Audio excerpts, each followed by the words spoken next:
નમસ્કાર દર્શક મિત્રો, હું છું રૂપલ લુણીચિયા. સંપૂર્ણ ન્યૂઝમાં આપનું સ્વાગત છે. ડીસા તાલુકાના ખેડવા ગામે આવેલ પ્રાથમિક શાળામાં છેલ્લા 22 વર્ષથી સેવા આપતા શિક્ષક ભાવેશભાઈ સોલંકીનો વિદાય સમારોહ યોજાયો હતો. વિદાય એક એવો પ્રસંગ છે જે કઠણ હૃદયના માનવીને પણ એક વખત આંખમાંથી આંસુ લાવી દે છે. વિદાય અનેક પ્રકારની હોય છે, તેમાં એક શિક્ષકની વિદાય વસમી લાગે છે. શિક્ષકને શાળા સાથે શિક્ષકને મિત્રો સાથે, બાળકો સાથે એટલી આત્મીયતા બંધાઈ જાય છે કે જેને ભૂલવી મુશ્કેલ થઈ જાય છે. આજરોજ ખેડવા પ્રાથમિક શાળામાં ફરજ બજાવતા કર્તવ્યનિષ્ઠ, દરેક કામમાં અગ્રેસર, હસમુખા સ્વભાવના શિક્ષક એટલે ભાવેશભાઈ સોલંકીને શાળા પરિવાર તથા ગામ લોકો દ્વારા ભારે હૈયે અને માનભેર વિદાય આપવામાં આવી હતી.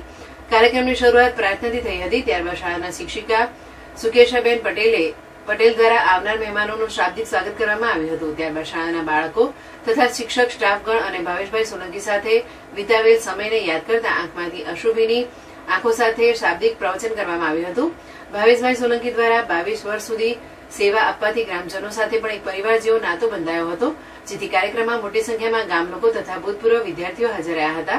મોટી સંખ્યામાં બાળકો અને ગામ લોકો દ્વારા ભાવેશભાઈને યાદગીરી ભેટ સ્વરૂપે મોમેન્ટો આપી ભારે હૃદયે વિદાય આપવામાં આવી હતી.